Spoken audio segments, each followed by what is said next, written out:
Yo guys, welcome back to the channel and more fan footage submitted by you guys. In this case, we have the Ann Arbor Velo Club Spring Training Series, Cat 34 sent in by Cody Benham from Fort Wayne, Indiana. And with me to help talk about this footage with a lot of exciting stuff coming up is our buddy Will. Welcome back. Thanks, Jeff. Excited on this one. So right off the bat, this is the Three Rivers Velo Sport, also known as 3RVS. And if that sounds familiar, that's because his teammate, a.k.a. An unstoppable cyclist meets an immovable mailbox. If you missed that video from last week, go check that out. I won't spoil it, although I think the title of the video kind of spoils it. This is his teammate, like I said, the Cat 34 race. This is a crit, nice four-corner, wide, nice pavement, but that's not going to stop this field from shenanigans. And right off the bat, we had a really tough clip in. What do you think, Will? Yeah, it happens. Lower categories, you don't have as many reps clipping in, so sometimes you miss it. It's good not to panic and get in as quickly as you can. Keep pedaling. Don't fall over. Cody with the chest mount, and he gives he talks a lot. I like that he was chirping a lot and talking a lot throughout this race. He was having a good time, and this is the result of having a bad clip in. Is like the gap he already closed down, the gap he's closing down right now, and it was a tough first lap for him because he missed that clip in. And hey, real fast, chest mount. What are these? Is this flight deck? What is it?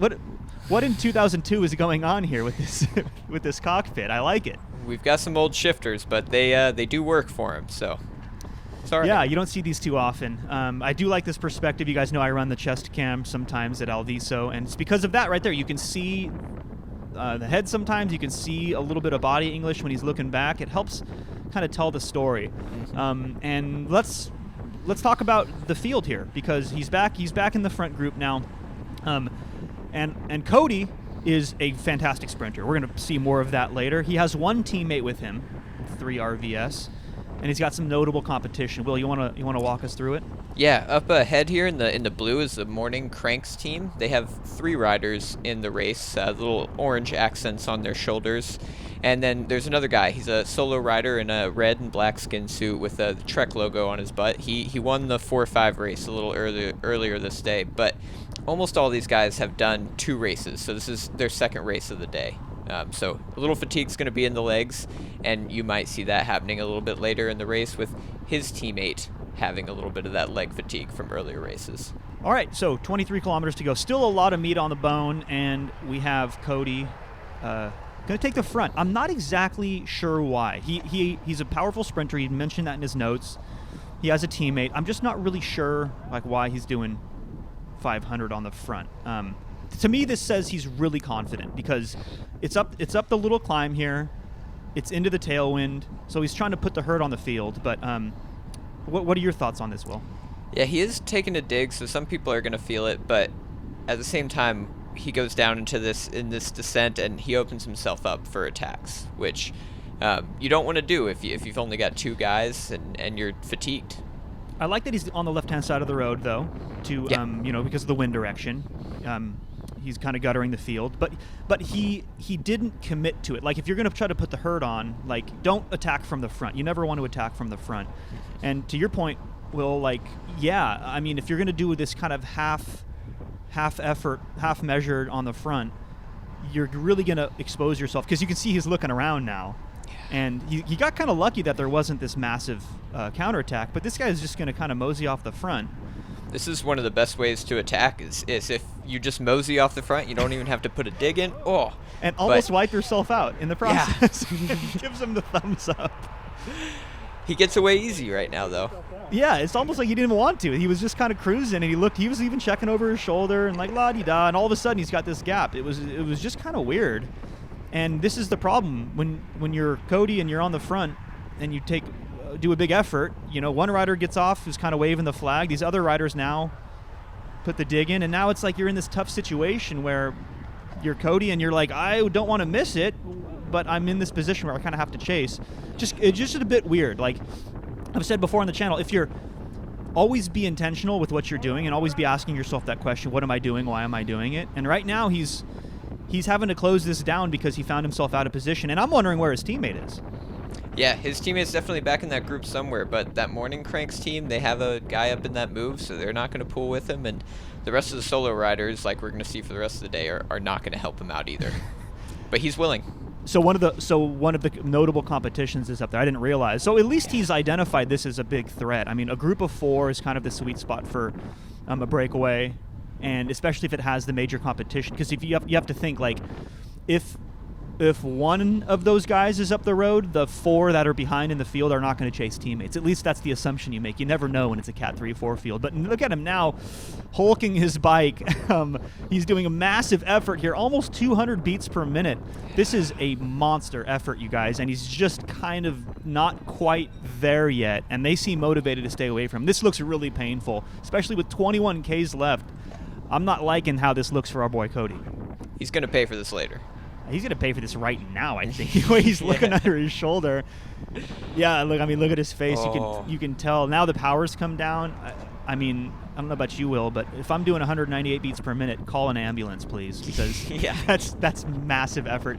He gets a little bit of help here from this guy who I think was just probably sitting without a rear camera. We don't know. We'll see a rear camera later, but I'm assuming this Trek rider now was kind of waiting for Cody to crack, and was like, okay, now I'll take over. But as long as somebody else is doing the work, absolutely sit behind in the draft. And now the gap is opening up. It's just, this is looking very threatening. Oh, he flicks him through too. This is salt in the wounds because, yeah, look, Cody doesn't have anything left.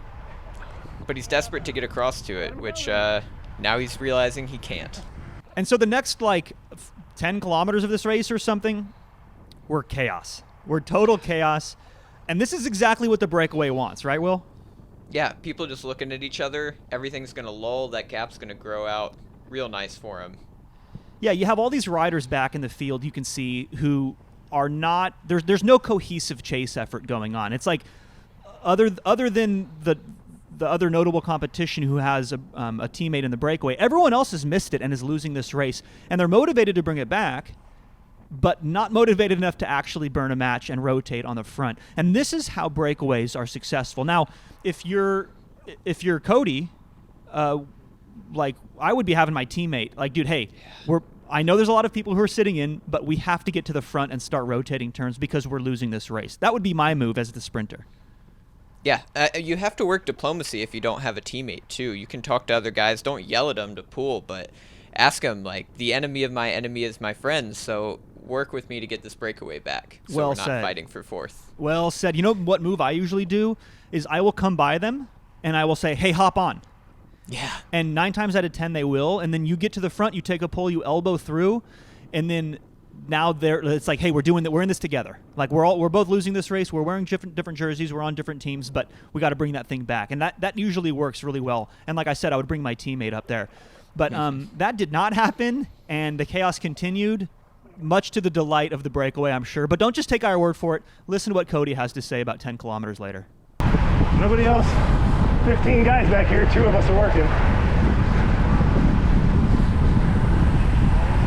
But it's not all bad, because just a few kilometers later, Cody has finally dropped back. Now, this is his teammate on the right, 3RVS in the black kit there. This is a preem lap. We have money on the line. The first person to cross the finish line on this lap, for the field only, is going to be rewarded a prize. And they kill it. I want you guys to watch. I mean, this is a Cat 3-4 race, but this is some P1-2 style cohesion and teamwork.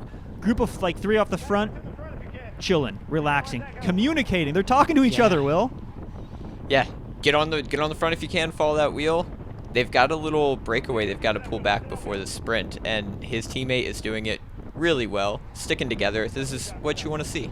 He didn't spike up the power like crazy, but he's keeping it nice and fast. He brings him up to speed. Now he's 30 miles an hour. He comes out of the draft, final corner. These riders on the front are fading. Everyone's going for it. This is a preem lap, right? Like, there's money on the line. And with ease, I mean, the timing of this was excellent. Teamwork, timing, I loved everything about this. And I want you guys to pay attention to something really important here. Guys, remember his heart rate was up to 200 when he was just rotating turns on the front.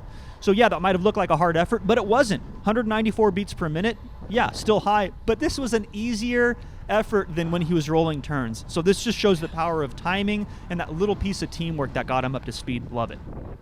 All right, so we're just coming through 2 laps to go right there. And Breakaway still away.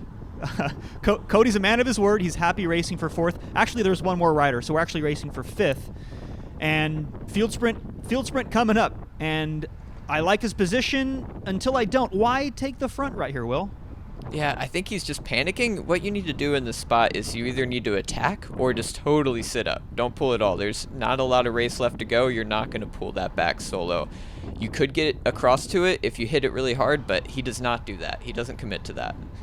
Yeah, like either go all in or sit back. He was kind of like, he just did this half measure again, which all it does is just toes the field along and elevates your heart rate. So he thinks better of it, drops back. I like this because I wouldn't want to take the front if I was that rider in blue. For the same reason Cody shouldn't have taken the front. So it's a good thing for him. He slots back in here, 1,500 meters to go, position 4. Maybe a little bit too close to the front still. I'd have my hand up. I'd take a hand off the bars right now and give that the classic sign to your teammates. Hey, come up here, right? Like that's well understood in the peloton. Get up here. I need your help. Where's my teammate right now? Because they've demonstrated, right, Will? Like they showed in that last clip, winning that preem with ease, that they can organize and they can really put it together. They need to do that again for the finish. They really do. Having a teammate up here just to keep you in position is really helpful, but right now you're kind of like swarmed in. There's no exit route for him, and then his teammate is nowhere to be seen. So they're not communicating, and everybody's just out of position.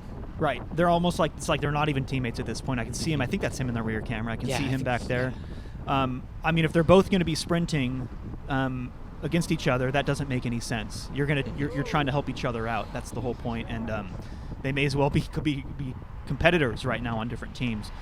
I do like that he's found himself on the correct side of the road. We haven't mentioned that. He's done a good job this entire race on the sheltered side because there's a pretty stiff right to left crosswind right here, and he keeps finding himself in good position. The peloton's allowing this to happen. Now there's his teammate taking the front, but it's like too late. Like now it's weird because now it's almost counterintuitive. Now he's doing more harm than good. And whoa, look out! Final corner shenanigans. Rider down in the rear camera, but suddenly that opens the door for Cody here, who is opening things up. 300 meters to go. Sorry, not the last corner. We have one more corner to go, but this rider in front of him is just going to start drilling it because I think he's found himself in a position where he has to commit. Fantastic news for our boy Cody because he's going to essentially get led out by the competition, and he's able to put his head down, and again, seemingly with ease. The dude is really talented and powerful, and Great brings sprint. it in for, I think it ended up being 6th because there's that one solo rider who stayed away. But don't go anywhere because I'm going to break down that crash, which was kind of wild. 2 corners to go. All right, Jeff, we're jumping back into those shenanigans. Getting into 2 corners to go, and that rider on the right attacks. Really good attack. He's going to get best of the rest, 5th place out of that into this corner. But this looks a little familiar, Jeff. A lot of bunching up. What do you think? I'm going to pause it right here because as you guys just saw, rider in the blue, he just thought he was overlapping. I think he was distracted by that rider on the inside taking a really spicy inside line, and he just completely overreacts. Sends this shockwave. Poor rider in pink is going to feel the brunt of it because he is also going to be sent wide as a result of rider in the blue's move, and he's going to introduce himself to that curb, which, as Will alluded to, I know a lot about. It's how I broke my collarbone 2 years ago. Something very similar, except I ran right into the back of the braking rider, high-sided. Ended up not going so well for me. But in this case, like we said, it opens the door for Cody, and he ends up finding the right set of wheels, and like you guys already saw, he brings it in for best of the rest, volume 2, which is 6th place, and hoping speedy recovery. I mean, this was from 2022. I think he's gonna be okay now. For that guy who ended up going down in the pink, but that's all we got for today. If you guys have footage, don't forget, easy uploader tool. It takes 5 minutes. Link in the description. Will and I can give you credit, not give you credit, go easy on you, go hard on you, whatever you guys want, put it in the uploader. And Will, great having you on, man. Nice to talk to you again, Jeff. Good race.